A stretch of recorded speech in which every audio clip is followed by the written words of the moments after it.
Hi friends, ಎಲ್ಲರಿಗೂ ನಮಸ್ತೆ. R V creators ಚಾನಲ್ಗೆ ಸ್ವಾಗತ. ಇವತ್ತು ನಾನು ಒಂದು ಸಣ್ಣದಾಗಿ ಒಂದು ಲಾಗ್ ಮಾಡೋಣ ಅಂತ ಇದ್ದೀನಿ. ಮೊದಲಿಗೆ ಬೆಳಗ್ಗೆ ಎದ್ದು ಪಟ ಅಂತ ಮನೇಲಿ ಆಲ್ಮೋಸ್ಟ್ ಎಲ್ಲ ಪಾತ್ರೆ ಎಲ್ಲ ಬೆಳಗಿ ಮನೆ ಬಾಗಿಲು ಒರೆಸಿ ಗುಡಿಸಿ ನೀಟಾಗಿ ಕ್ಲೀನ್ ಮಾಡಿ ಫಸ್ಟ್ ಟಿಫನ್ ಮಾಡಿಬಿಡೋಣ ಅಂತ ಬಂದಿದ್ದೀನಿ. ಸೊ ಏನಂತಂದರೆ ಇವತ್ತು ಸ್ಪೆಷಲಾಗಿ ನನಗೆ ಮೆಂತ್ಯ ಸೊಪ್ಪು ತುಂಬ ಚೆನ್ನಾಗಿತ್ತು.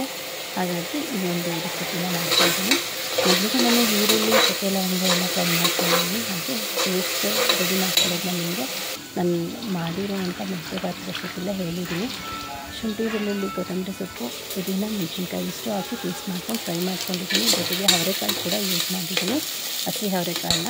ಹಾಗೆ ಸೊಪ್ಪನ್ನು ನೀಟಾಗಿ ತೊಳೆದು ಹೆಚ್ಚಿಟ್ಕೊಂಡಿದ್ದೀನಿ.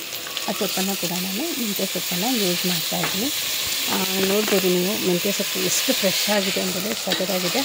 ಸೊ ನೋಡಿದ್ರೇ ಹಸಿ ಸೊಪ್ಪನ್ನೇ ತಿನ್ನಬೇಕು ಅನ್ನೋಷ್ಟು ಚೆನ್ನಾಗಿದೆ. ಜೊತೆಗೆ ಟೊಮೆಟೊ ಕೂಡ ಆ್ಯಡ್ ಮಾಡಿಬಿಟ್ಟು ಫ್ರೈ ಮಾಡ್ಕೊತೀನಿ. ನೀಟಾಗಿ ಫ್ರೈ ಮಾಡಿಕೊಂಡು ಅಂದರೆ ಇವತ್ತು ನಮ್ಮ ಮನೆಯಲ್ಲಿ ಸ್ಪೆಷಲಾಗಿ ಏನು ಮೆಂತ್ಯ ಭಾತ್ ಮಾಡ್ತಾಯಿದ್ದೀನಿ. ಹಾಗಾಗಿ ಈ ವಿಡಿಯೋ ಹಾಗೆ ಅಪ್ಲೋಡ್ ಮಾಡೋಣ ಅಂತ ಒಂದು ಬ್ಲಾಗ್ ಮಾಡ್ತಾಯಿದ್ದೀನಿ. ಅಕ್ಕಿನ ನೀಟಾಗಿ ತೊಳ್ಕೊಂಡು ಈಗ ನಾನು ಅಕ್ಕಿನ ಕೂಡ ಹಾಕ್ಕೊಂಡಿರ್ತಾರೆ. ನೀರು ಎಷ್ಟು ಬೇಕೋ ಅಷ್ಟು ನೀರನ್ನು ಕೂಡ ಆ್ಯಡ್ ಮಾಡ್ಕೊಳ್ತಾ ಇದ್ದೀನಿ. ಆ್ಯಡ್ ಮಾಡ್ಕೊಂಡು ನೀಟಾಗಿ 1-2 ಕುದಿ ಬರೋವರೆಗೂ ಪ್ಲೇಟಲ್ಲೇ ಮುಚ್ಚಿಟ್ಬಿಡ್ತೀನಿ. ಸ್ವಲ್ಪ ಸಾಲ್ಟ್ ಕೂಡ ಹಾಕಿದ್ದೀನಿ, ರುಚಿಗೆ ತಕ್ಕಷ್ಟು ಹಾಕಿಬಿಟ್ಟು ಪ್ಲೇಟ್ ಮುಚ್ಚಿಟ್ಬಿಡ್ತೀನಿ. 1-2 ಕುದಿ ಬಂದಮೇಲೆ ನಾನು ಆನಂತರ ಕುಕ್ಕರ್ನ ಒಂದು ಮುಚ್ಚಳನ ಹಾಕ್ತೀನಿ. ಹಾಕಿ 2 ವಿಸಲ್ ಬರೋವರೆಗೂ ವೆಯ್ಟ್ ಮಾಡ್ತೀನಿ. ಹಾಗೆ ಇವತ್ತು ಗುರುವಾರ ಆಗಿರೋದ್ರಿಂದ ಸ್ಪೆಷಲಾಗಿ ನಮ್ಮ ಗುರುರಾಯರ ವಾರ, ಸಾಯಿಬಾಬಾರ ವಾರ. ಹಾಗಾಗಿ ನಾನು ತುಳಸಿ ಮನೆ ಮುಂದೆನೇ ಬೆಳೆಸ್ಕೊಂಡಿದ್ದೀನಿ. ಪ್ರತಿ ವಾರ ನಾನೇ ತುಳಸಿಯನ್ನು ಕುಯ್ದು ನಾನೇ ಹಾರವನ್ನು ಅಂದರೆ ಮಾಲೆಯನ್ನು ಕಟ್ಟಿ ದೇವರಿಗೆ ಅರ್ಪಣೆ ಮಾಡೋದರಲ್ಲಿ ನನಗೆ ತುಂಬ ಖುಷಿ ಇದೆ. ಹಾಗಾಗಿ ಈಗ ಮಾಲೆಯನ್ನು ರೆಡಿ ಮಾಡ್ಕೊಂಡಿದ್ದೀನಿ ಪೂಜೆಗೆ. ಸೊ ಈಗ ಪೂಜೆ ಮಾಡೋಣ ಬನ್ನಿ ಫ್ರೆಂಡ್ಸ್.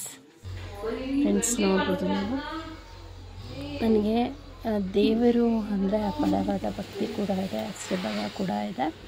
ಅಂದರೆ ನನಗೆ ದೇವರಿಗೆ ಅಲಂಕಾರ ಮಾಡೋದು, ಅದರಲ್ಲೂ ಹೂವಿನ ಅಲಂಕಾರ ಮಾಡಬೇಕು ಅಂದರೆ ತುಂಬ ಇಷ್ಟ. ಹಾಗಾಗಿ ನನಗೆ ಎಷ್ಟೇ ಹೂವು ಇದ್ರೂ ಏನಾದರೂ ಒಂದು ರೀತಿ ಅಲಂಕಾರ ಮಾಡಬೇಕು, ಯಾವುದಾದ್ರೂ ಒಂದು ರೀತಿ ತುಂಬ ಚೆನ್ನಾಗಿ ಕಾಣಿಸ್ಬೇಕು. ನಾನು ಹೂವು ಮುಡ್ಕೊಂಡು ಚೆನ್ನಾಗಿ ಕಾಣಿಸೋದಕ್ಕಿಂತ ಅದನ್ನು ದೇವರಿಗೆ ಇಟ್ಟು ಆ ದೇವರು ಚೆನ್ನಾಗಿ ಕಾಣೋದನ್ನು ನನ್ನ ಕಣ್ಣಲ್ಲಿ ನೋಡಬೇಕು ಅನ್ನೋ ಆಸೆ ನನಗೆ ತುಂಬಾ ಇದೆ. ಹಾಗೆ ನಾನು ದೇವ್ರ ಪೂಜೆ ಮಾಡಬೇಕು ಅಂದರೆ ನನಗೆ ಯಾವುದೇ ಡಿಸ್ಟರ್ಬೆನ್ಸ್ ಇರಬಾರ್ದು ಮತ್ತು ತುಂಬ ಸಮಯ ತಗೊಳ್ತೀನಿ.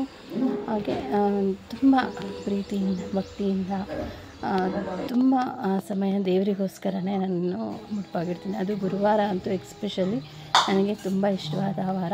ಗುರುವಾರ, ಶನಿವಾರ ತುಂಬ ಇಷ್ಟಪಟ್ಟು ಪೂಜೆ ಮಾಡ್ತೀನಿ. ಶುಕ್ರವಾರ ಕೂಡ ನೋಡ್ಬೋದು ನೀವು ಪೂಜೆ ಎಲ್ಲ ನೀಟಾಗಿ ಮಾಡಿ ದೇವರಿಗೆ ಹೂವನ್ನು ಅರ್ಪಣೆ ಮಾಡಿದ್ದೀನಿ ಫ್ರೆಂಡ್ಸ್. ನೋಡಿ, ನಮ್ಮ ದೇವ್ರ ಮನೆ ನಿಮಗೆಲ್ಲ ಇಷ್ಟ ಆದರೆ ನನ್ನ ಚಾನಲ್ನ ಲೈಕ್ ಮಾಡಿ, ಶೇರ್ ಮಾಡಿ, ಸಬ್ಸ್ಕ್ರೈಬ್ ಮಾಡಿ. ದಯವಿಟ್ಟು ಮರಿಬೇಡಿ. ನಮ್ಮಂಥವ್ರನ್ನ ಕೂಡ ನೀವು ಬೆಳೆಸೋದಕ್ಕೆ ದಯವಿಟ್ಟು. ಹೀಗೆ ಹೇಳಬೇಕು ಅಂತಲೇ ಗೊತ್ತಾಗ್ತಿಲ್ಲ. ಆ ತಾಯಿ ಲಕ್ಷ್ಮಿಯ ಕೃಪೆ ಹಾಗೆ ನಮ್ಮ ಗುರುರಾಯರ ಕೃಪೆ ನಮ್ಮ ಮೇಲೆ ಇರಲಿ. ಹಾಗೆ ಇವತ್ತು ಅಮ್ಮನಿಗೆ ಆಪ್ರೇಷನ್ ಮಾಡಿಸೋದಿತ್ತು.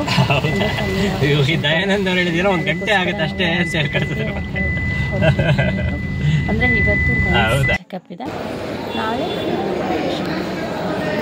ಹಾಸ್ಪಿಟಲ್ಗೆ ಹೇಗಿದೆ ಅಂತ. ಫ್ರೆಂಡ್ಸ್, ನಾನು ನಮ್ಮ ವೆಯ್ಟ್ ಮಾಡ್ತಾ ಕೂತಿದ್ದೀವಿ. ಅಂದರೆ ಕರೆಂಟೇ ಬಂದಿಲ್ವಂತೆ, ಎಷ್ಟೊತ್ತಿಂದ ವೆಯ್ಟ್ ಮಾಡ್ತಾಯಿದ್ವಿ. ಕರೆಂಟ್ ಬಂದರೆ ಮಾತ್ರ ಲೆನ್ಸ್ ಚೆಕಪ್ ಮಾಡೋಕ್ಕಾಗೋದು ಅಂತ. ಸೊ ಗೌರ್ಮೆಂಟ್ ಹಾಸ್ಪಿಟ್ಲಿಗೆ ಬಂದು ತುಂಬ ಗೊತ್ತಾಯಿತು. ವೆಯ್ಟ್ ಮಾಡ್ಕೊಂಡಿರ್ತೀವಿ, ನೋಡೋಣ ಇನ್ನು ಎಷ್ಟೊತ್ತಾಗುತ್ತೆ ಕರೆಂಟ್. ಲೆನ್ಸ್ ಚೆಕಪ್ ಆದಮೇಲೆ ನಾವೇನಾದರೂ ಡಾಕ್ಟ್ರು ಚೆಕಪ್ ಮಾಡಿಬಿಟ್ಟು ಆಪ್ರೇಷನ್ ಇರೋದು, ಅದು ಲೆನ್ಸ್ ಚೆಕಪ್ಪು. ಇನ್ನು ಕರೆಂಟ್ ಬಂದಿಲ್ಲ ಅಂತ ಹೇಳ್ತಾಯಿದ್ದಾರೆ. ಹಾಗಾಗಿ ಸುಮ್ಮನೆ ಕೂತಿದ್ದೀವಿ ಫ್ರೆಂಡ್ಸ್ ಹಾಸ್ಪಿಟ್ಲ್ ಒಳಗೆ. ಜೊತೆಗೆ ಈ ಬ್ಲಾಗ್ನ ಕಂಪ್ಲೀಟ್ ಮಾಡಿ